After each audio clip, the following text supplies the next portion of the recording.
Hi, this is Erica from EEX 3241 online with Dr. Dan. I will be presenting my TIA project of Our States, which is going to be based off of the 50 states of the United States and how the students learn them throughout their time working with me and what their presentation was all about at the end.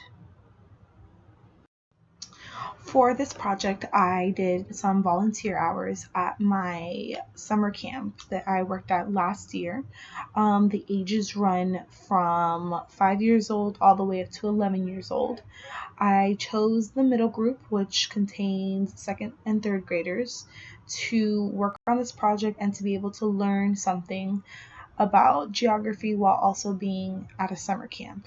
I tried to make it as fun as possible with the kids. They seemed to really enjoy it, and they were able to take a little bit more out of what they usually do from summer camp and learn more for the next grade that they're going on to. To begin the process of this project, I had to find many materials and resources that would be useful to me when trying to teach the students about the United States. Um, I found a resource box that came in very handy, and it was filled with different boards and information and templates about certain areas of the country, certain states, actually every single state. So it came in very useful, and I was able to use this while teaching our students about each state. What I did was I was given about 20 students to work with around the ages of 7 to 8. So it was between second grade and third grade. Um, they were quite familiar with the states, but not in depth. Obviously they didn't know a lot of states that they weren't familiar with, such as like the Mid East or the Midwest. So that was interesting to teach them. But they were familiar with very popular states such as California, New York, Texas, Florida, whatever it is. And they knew a lot about them. And so what I did was I assigned each group of four. There were 5 groups and 4 in each group. I assigned them 10 states each. The idea was to help them learn about each state. So it was just a random pick. What I did was I put a whole bunch of papers inside a hat, ripped up papers inside of a hat, and had them select 10 each. The group themselves, they picked it out of the hat, and those states, what they did, they took it back to their group, and within the 15 hours that I was there, so I went in for about, I think, a week and a half, and they would work on that. At least each day that I would go, they'd at least work on 1 or 2 states and try to find out a little bit more detail about it, certain symbols, what kind of materials they use there, whether it's cotton or wheat, the weather and the climate and whatnot. So that was very useful to them. They were able to use the research box to refer to pictures or information, and that was as far as we got towards the beginning. As I mentioned before, I came in for about a week and a half to complete my 15 hours of service learning. On the 4th day that I came in, I made sure that each group presented at least 5 of their 10 states. It wasn't so much about the amount of detail they had learned, but instead what they had learned. So whether it would have been just a little bit of the title and maybe a few celebrities that lived there or its history, or whether it had been a whole encyclopedia worth of information. I just wanted to make sure that they were learning something as they were presenting and researching this project. Most of the materials they used, since we were limited, were the materials that I provided for them. So they either scanned the photos of the states that were on the materials that I provided, or drew pictures, but not a lot of them did, just because of the time crunch that we were on. So I was not able to take photos of the children as they presented, but I was able to take photos of the materials that I had provided mainly, and I will upload those within the next slide. That way it will be a visual for everyone. This is a picture of some of the resources used to help the students present their project. There is a magnetic board in the center with many small magnetic tiles around it that help distinguish certain states with certain natural resources, certain landmarks, regions of the United States, and the geography of it.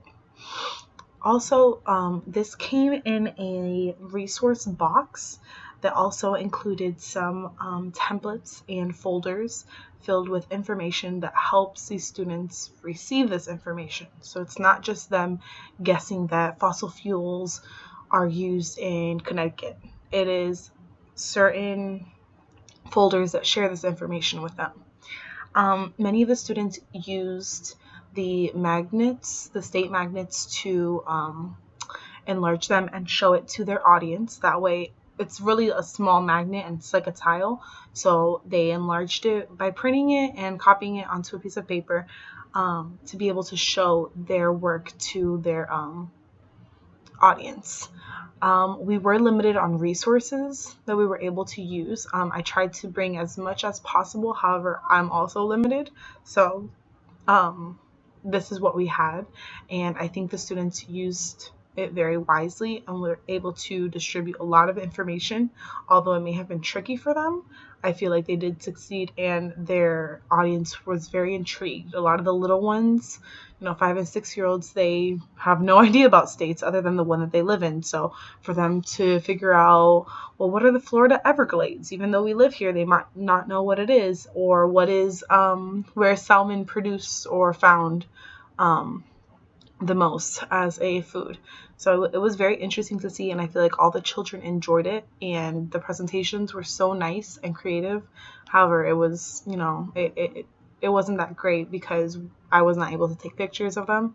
So that was the only thing that didn't work out, but it really was a good experience to see them be able to learn about something, have a process of it, and be able to share it with other students.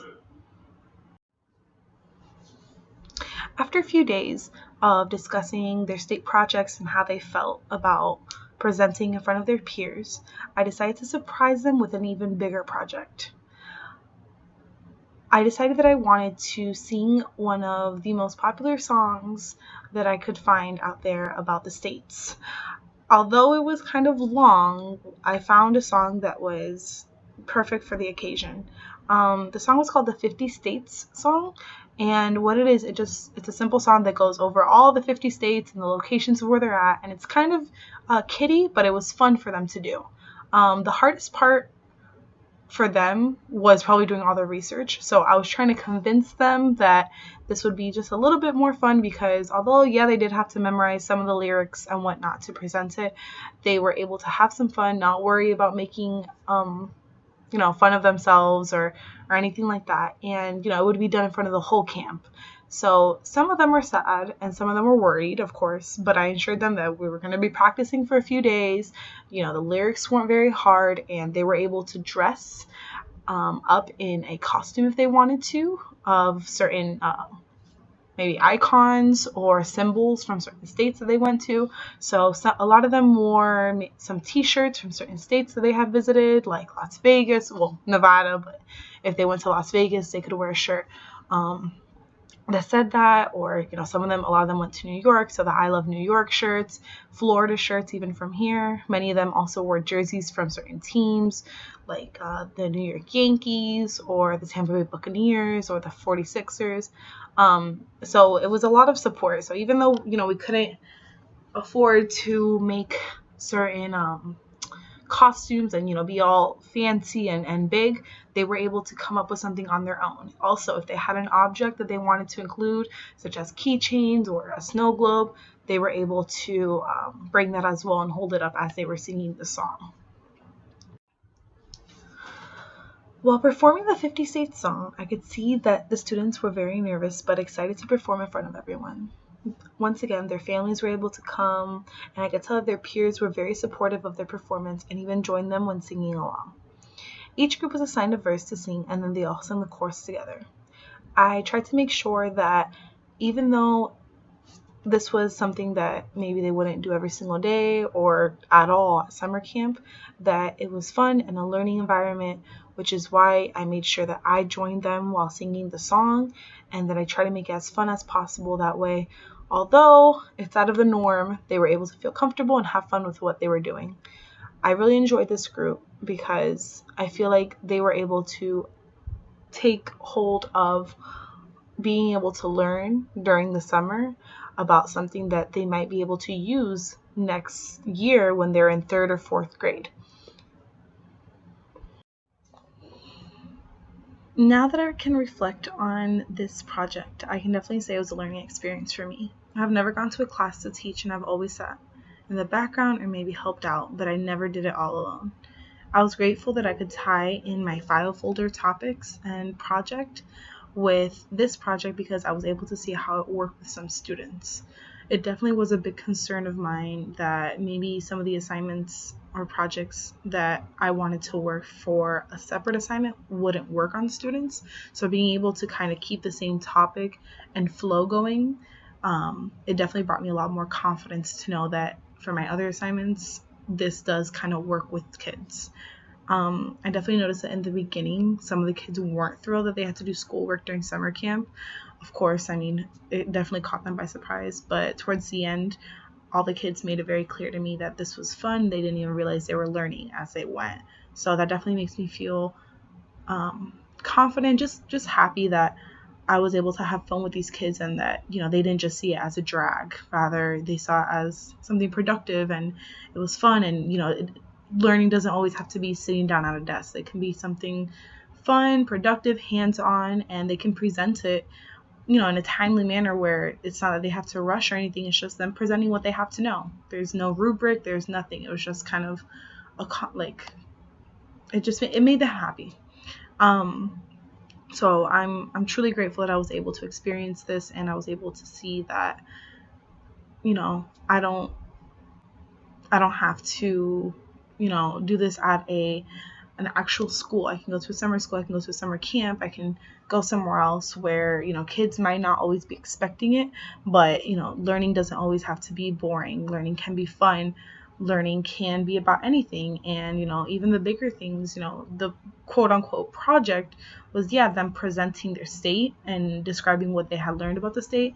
But the overall outcome, they were able to learn a new song, sing it to their audience, to their family members, to their friends, and just show like, hey, this is what we learned about. This was our states. It was pretty awesome. It wasn't something that was too crazy or too hectic, but we were able to get something out of it. And that's what makes me confident and happy and grateful that I was able to experience this and do this action to help the Fort Gatlin community and to put on a show for them, for the families to see that summer camp is more than just, playing dodgeball and running around outside and just, doing outdoor things that, at times they can learn and be able to demonstrate to their peers that, wow, this is what we're doing. This is fun. This is different. And I'm excited.